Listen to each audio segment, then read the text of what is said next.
Legends and Lore of Ukraine, The Haunted House of Ternopil. By the Whispers of Lisa Gora Project.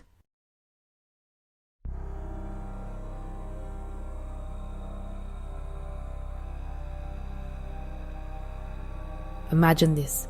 A house so cursed, so alive with restless energies that it defies explanation. A home where shadows shift without light, where objects move as if guided by unseen hands. What would you do if your sanctuary, the place meant to protect you, turned against you? If every scream, every flicker of light carried with it a reminder of the past buried just beneath your feet?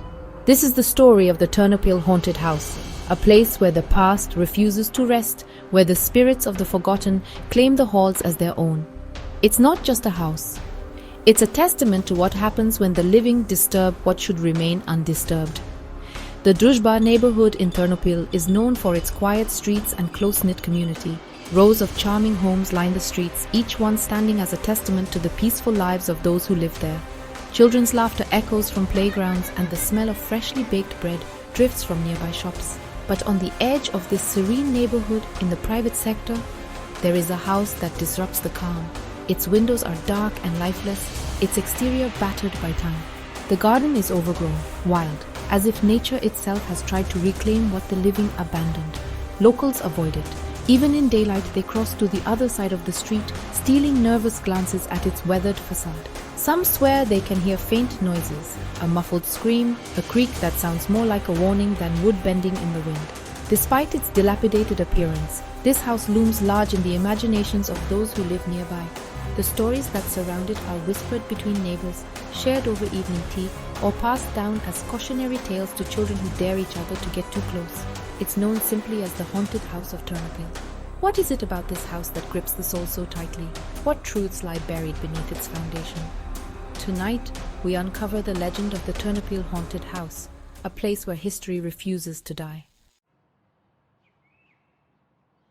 Long before the Druzhba neighborhood became a quiet enclave of family homes and winding streets, the land had a different purpose, a somber one.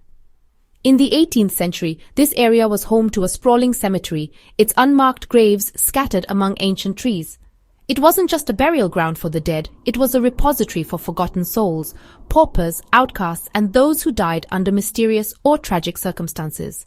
Local lore speaks of how the cemetery fell into disrepair over the decades, its wooden crosses weathered away, names erased by time. A local legend tells of a gravedigger who, drunk on vodka, hastily buried bodies without care for sacred rites, stacking coffins haphazardly. This neglect, according to villagers, left the dead restless, trapped between worlds, yearning for peace they were never granted. Adding to the darkness of the land's history were whispers of desecration. During the Second World War, as Ternopil changed hands between opposing forces, the cemetery reportedly became a site for grim activity. Executions carried out in secret, bodies buried under the cover of night. It wasn't until the late 1950s that the cemetery's remnants were cleared to make way for new developments.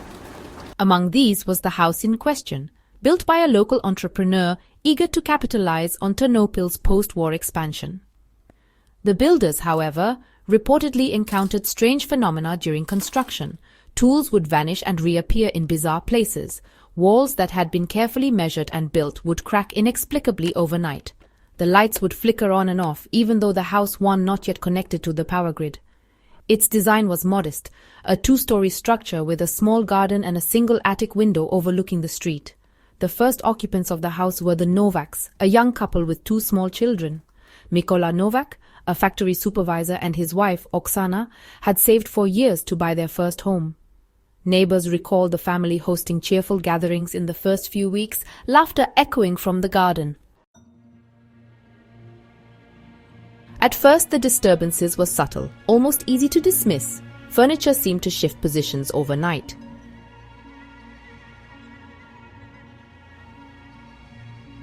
Then came the noises. Oksana began to hear whispers, unintelligible yet chilling.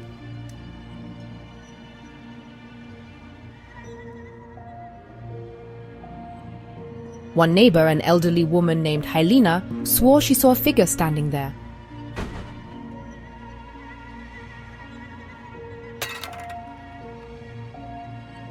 The nights were the worst. Blood-curdling screams erupted from nowhere.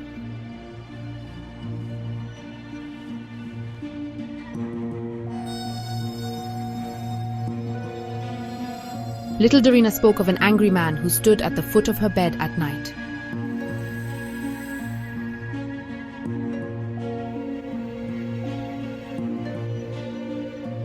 The power abruptly cut out. A deafening roar erupted from the attic.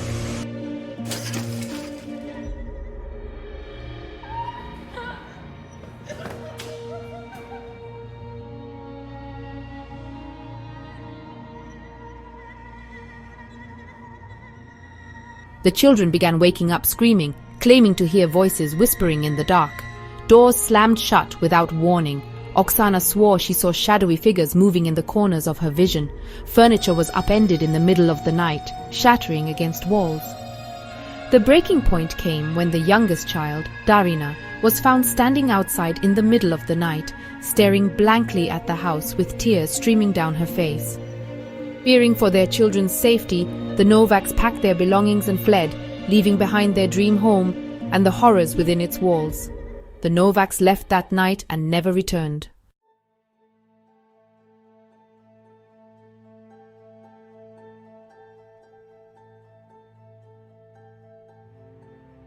After the Novaks fled, the house in Druzhba became a husk of its former self, a haunting relic of shattered dreams. For years it stood empty, its windows darkened, its walls silent but heavy with an eerie presence. Nature began to reclaim the structure, with ivy creeping up its walls and the once tidy garden overtaken by weeds and brambles. Children dared one another to step onto the overgrown lawn, but rarely ventured far before fear took hold. One boy claimed he saw a figure standing in the attic window, though no one had lived there for years. Elders whispered that anyone who entered the house risked angering the spirits, who were said to protect their domain fiercely. The current resident of the Ternopil Haunted House is a woman known only as Svitlana. When questioned, she merely smiled and said, "This house needs someone who understands it." Neighbors reported seeing her in the garden at odd hours, murmuring to herself or seemingly to the air. Others said she left offerings, bowls of milk, small loaves of bread, and even coins on the windowsills and doorstep. In an interview with a curious journalist, Svitlana was cryptic about her experience. "The spirits here are not angry with me. They were misunderstood, abandoned. All they wanted was to be acknowledged. I give them that, and in return, they give me peace." Even with Svitlana in residence, the house retains its unsettling aura. Some nights, faint lights flicker in the attic, and neighbors claim they still hear whispers on the wind. The flowers Svitlana cultivates are unusual, dark, almost otherworldly blooms that seem to absorb light rather than reflect it. Delivery workers speak of feeling an inexplicable chill as they approach the front door. A neighbor walking her dog one evening swore she saw a shadowy figure standing behind Svitlana in the window. Inside, according to rumors, the furniture no longer moves on its own, and the terrifying screams have ceased. Has Svitlana truly tamed the restless spirits of the Ternopil Haunted House? Or has she merely learned to live alongside them, her life woven into theirs in a fragile truce? The house quickly gained a reputation as a place to be avoided. To neighbors, it was as if the house itself was rejecting the world around it, sinking deeper into its own sinister isolation. Local legends began to swirl. Some said the spirits of the cemetery had claimed the house as their own. The house became a story told around kitchen tables and campfires, a warning of what happens when the past is disturbed. From the moment she moved in, strange stories began circulating. Some claimed she was performing rituals, arranging stones and herbs in intricate patterns. Svitlana, it seems, has found a way to coexist with the spirits of the house. The windows are often draped in heavy curtains, but on certain nights a faint glow seeps through, as if from a fire or candlelight. Those who have been claim there's an unusual warmth to the place, though they always leave with a lingering sense of unease. Perhaps the house's story isn't over yet. Perhaps it's only waiting for its next chapter. The Ternopil Haunted House is a hotbed of speculation, with many attributing its unsettling phenomena to the land's haunted history. Paranormal enthusiasts argue that the spirits of those buried in the old cemetery remain tethered to this location. These souls, they say, were disturbed when the cemetery was cleared and the house was built atop their graves. Some believe the hurried, unceremonious removal of remains, if they were removed at all, created a rift, leaving these spirits trapped and angry. There are also whispers of a curse placed on the land, perhaps by a grieving family member whose loved one was buried in the cemetery. Stories tell of a woman in mourning who was denied a proper burial for her child. In her despair, she cursed the land so that no one would ever find peace there. Whether rooted in fact or folklore, these tales persist, giving the house its enduring mystique. Local spiritual beliefs further fuel the supernatural narrative. In Ukrainian culture, spirits of the dead, mavki or upuri, are believed to linger when their lives end in violence or their burial rites are incomplete. These restless entities, according to tradition, seek acknowledgement and proper rituals to find peace. Svitlana's rumored rituals of offering bread and milk echo these ancient practices, suggesting she may be trying to placate the spirits in a way that aligns with local traditions. While the paranormal theories are compelling, skeptics argue that the phenomena could have logical explanations rooted in science and the physical environment. Shifting foundations. The house is built on what was once a cemetery, and the shifting soil beneath could cause structural issues. Cracks in the walls, creaking floors, and even the movement of furniture could be attributed to uneven ground and settling foundations. Underground acoustics. The land's history as a cemetery raises the possibility of hidden underground cavities or tunnels.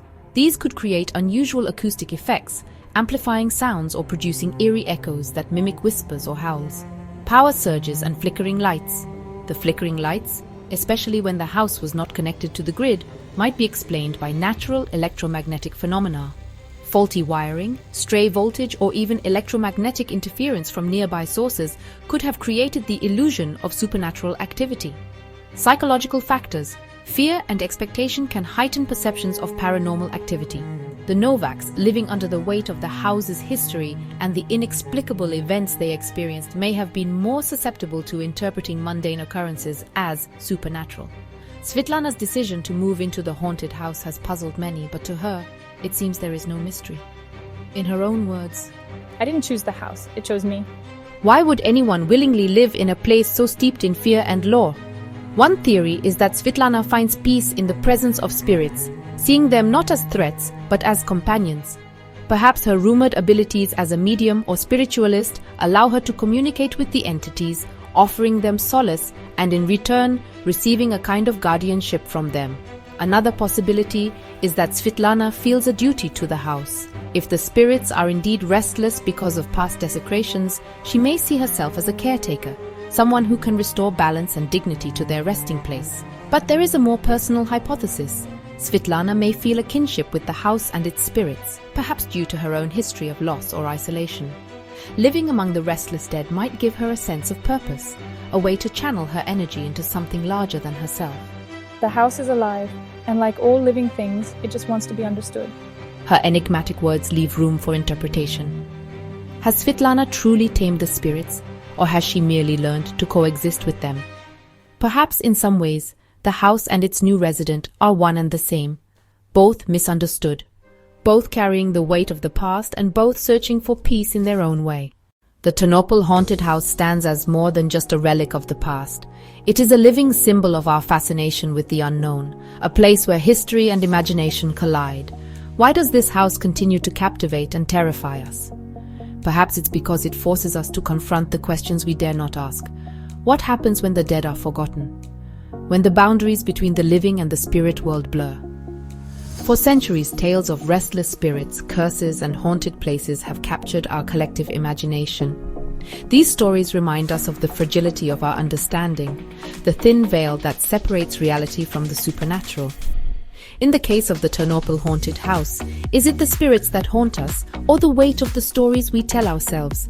The house embodies a delicate balance between folklore and reality. To some, it is a place of undeniable paranormal activity, a site where the past refuses to be silenced. To others, it's a psychological phenomenon, a canvas onto which we project our fears and superstitions. Yet, as we've explored, neither explanation fully satisfies. The truth, it seems, lies somewhere in the shadows, just out of reach, just like the house itself. The Ternopil Haunted House reflects a cultural tension between honoring the dead and the relentless march of progress. It's no wonder stories of restless spirits have persisted for generations. If you thought this house was unsettling, wait until you hear about the Zalyvka Lake Monster, a creature said to lurk in the depths of a remote Carpathian lake. Does Ukraine have its own Loch Ness Monster? Join us next time as we dive into another chilling legend from Ukraine's haunted past. This has been Legends and Lore of Ukraine by the Whispers of Lysa Gora Project.